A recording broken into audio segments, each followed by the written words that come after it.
Ijtinabu an su'idzan, jangan kita sangka buruk dengan orang lain. Jangan. Siapapun yang kita temui jangan kita sangka buruk dengan orang lain. Tidak ada yang tahu apa yang ada di balik tembok ini. Ada yang tahu apa yang ada di balik tembok ini? Yang ada di belakang sana kita tidak ada yang tahu siapa yang duduk di belakang sana. Jangan menghakimi seseorang dari penampilannya. Jangan menghakimi seseorang dari zahirnya. Jangan menghakimi seseorang dari masa lalunya. Jangan menghakimi seseorang dari sikap yang kita lihat di pertama kali dari orang tersebut, karena kita tidak ada yang tahu bagaimana hubungannya dengan Allah di keheningan malam. Barangkali dia punya waktu yang sangat indah antara dia dengan Allah, yang mana dia di sana introspeksi dirinya, berlinang air matanya mengingat dosanya, berlinang air matanya mengingat kesalahannya, berlinang air matanya karena melihat kelalaiannya di dalam beribadah. Sedangkan kita yang kita lihat hanya luarnya dari orang tersebut. Jangan kita sangka jahat dengan orang lain. Jangan kita sangka buruk dengan orang lain. Karena ketahuilah, prasangka baiknya kita kepada orang lain mendatangkan kebaikan meskipun itu keliru. Dan sangka jahatnya kita kepada orang lain adalah mendatangkan keburukan meskipun prasangka buruknya kita adalah memang fakta dan realita. Kemudian yang ketiga, al-ijtinabu anis sukhriyah. Yang ketiga, kesempurnaan wara, yaitu dengan menerapkan 10 sifat ini di dalam diri seseorang. Yang pertama tadi, bahwa menjaga lisan dari riba. Yang kedua, jangan kita sangka buruk dengan orang lain. Yang ketiga, al-ijtinabu anis sukhriyah, jangan kita meremehkan orang lain, jangan kita menghinakan orang lain.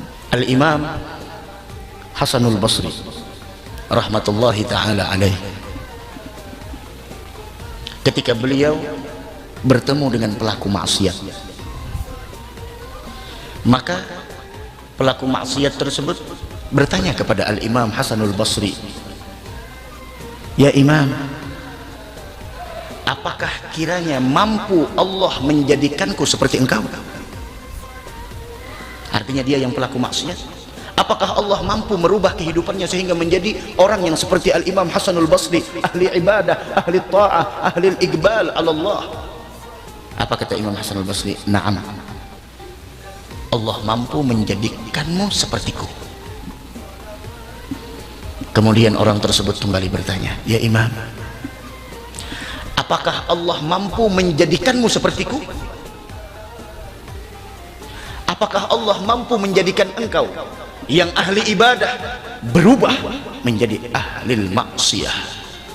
Tertunduk Al-Imam Hasanul Basri, menangis beliau sambil mengatakan, "Na'am wallah, na'am wallah, demi Allah, Allah mampu, demi Allah, Allah mampu menjadikan aku seperti engkau."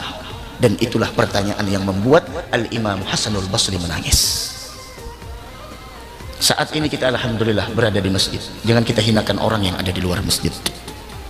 Saat ini kita dimudahkan oleh Allah untuk datang ke majelis-majelis ta'lim, jangan hinakan orang yang tidak hadir majelis ta'lim. Kenapa? Karena kita tidak tahu apa yang akan terjadi besok. Kenapa demikian? Karena kita tidak tahu apa yang akan terjadi besok. Dan dari cerita tersebut Rasul mengajarkan, setiap kita melihat sebuah kemungkaran, maka berdoalah jangan sampai kita ditimpakan seperti mereka. Dahulunya ke majelis rajin, masya Allah, sekarang sudah absen, udah keuyuhan. Kenapa? Udah live-nya ada aja, alhamdulillah, live streaming, bismillah. Sama aja juga, live streaming, masya Allah, sambil makan gegodoh, sambil makan, sambil minum kopi, sambil minum teh, masya Allah. Karena ya gumul lail, dahulunya dia adalah baik, sekarang sudah meninggalkan daripada tempat-tempat kebaikan. Jangan ditiru, jangan seperti orang tersebut, hindari, jangan berteman dengan mereka. Kenapa? Karena akhlak itu menular. Berteman dengan orang yang baik karena akhlak itu menular. Kalau kita berteman dengan orang yang baik, maka kebaikannya akan menular kepada kita. Jika kita berteman, bersahabat dengan orang yang buruk, maka keburukannya akan menular kepada kita. Dan itu lebih berbahaya dari virus yang 2 tahun menyebar. Hati-hati, itu bisa menular. La takun mithla fulan. Oh inggih, dahulunya rajin mana? Wah ini coba lihat. Innallaha la yughayyiru ma biqaumin hatta yughayyiru ma bi anfusihim. Mereka sendiri yang ingin merubah. Dan ketahuilah, seseorang yang datang ke majelis ilmu pada hakikatnya dia itu sedang menghadap kepada Allah, dan orang yang hadir duduk di majelis ilmu pada hakikatnya dia sedang duduk di majelisnya Nabi Muhammad sallallahu alaihi wasallam dan para sahabatnya. La ilaha illallah. Jangan kita menghinakan orang lain. Orang tatawan di luar sana jangan dihina. Tatonya masya Allah, awak kayak papan tulis, masya Allah. Jangan dihina. Itu masa lalunya. Sampai wah ini gue biar sampai wah ini hitam gue apa gerak sampai wah ini biar kada jadi masalah, sampai wah ini kada jadi masalah. Kenapa? Karena kita masih belum finish. Kapan orang itu dinamakan orang baik? Kapan dinamakan orang tersebut orang yang buruk? Kapan? Lihat bagaimana akhir daripada kehidupannya, bagaimana ending kehidupannya, baru kita tahu orang ini baik atau buruk. Jika keimanan masih ada di dalam hatinya dan meninggal dalam keadaan husnul khatimah, baru kita mampu mengatakan huwa min ahlil khair, dia adalah termasuk orang baik. Saat ini masih belum tahu, rajin ke majelis ilmu, masya Allah. Melihat orang yang kagak hadir majelis ilmu, jangan kita hinakan, karena tidak ada yang tahu bagaimana keadaan kita wafat.